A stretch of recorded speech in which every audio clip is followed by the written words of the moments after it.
अवधान गाव अवघ्या 10,000 लोकवस्तीचं धुळे शहरालगतचं गाव। गावातील शेतकऱ्यांनी आपली जमीन धुळे MIDC ला दिली। याच MIDCतील उद्योगांनी सोडलेलं रसायन गाव परिसरातील भूगर्भ जलसाठे दूषित करायला कारणीभूत ठरलं आणि पाणी असून तहानलेल्या गावात अवधानचा समावेश झाला।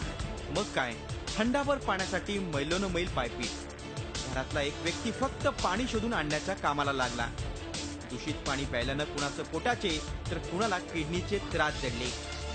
एकीकडे पाण्यासाठी भटकंती तर दुसरीकडे डॉक्टरांकडे वाऱ्या वाढल्या।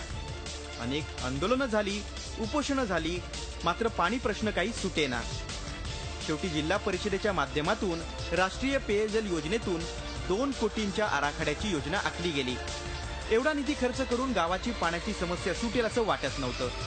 जिल्हाधिकाऱ्यांच्या कानावर ही बाब गेली आणि त्यांनी अवघ्या 16 लाख खर्चांची पाणी पुरवठा योजना गावासाठी सुचवली।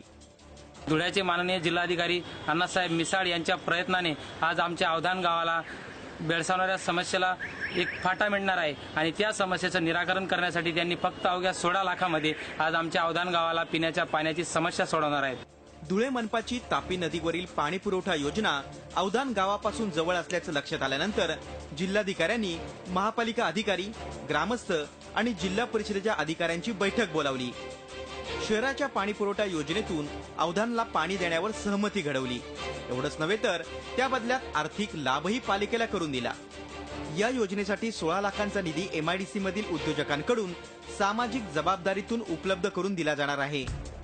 महापालिकेची जी पाणी पुरवठ्याची लाईन आहे, त्या ठिकाणी पाईपलाईन आहे, त्यामधून पाणी घेतलं तर हा प्रश्न 16-16.5 लाखामध्ये सुटू शकतो आणि म्हणून तसा निर्णय आम्ही घेतलेला आहे। प्रशासनातला एक विभाग जनतेच्या पैशांची उधळपट्टी करतो तर त्याच प्रशासनातला एक उच्च अधिकारी आपल्या कल्पकतेनं जनतेची कामं मार्गी लावतो। हा विरोधाभास राज्यात अनेक ठिकाणी अनुभवायला मिळतो। प्रशांत परदेशी, झी मीडिया, धुळे। झी 24 तास रहा एक पाऊल पुढे।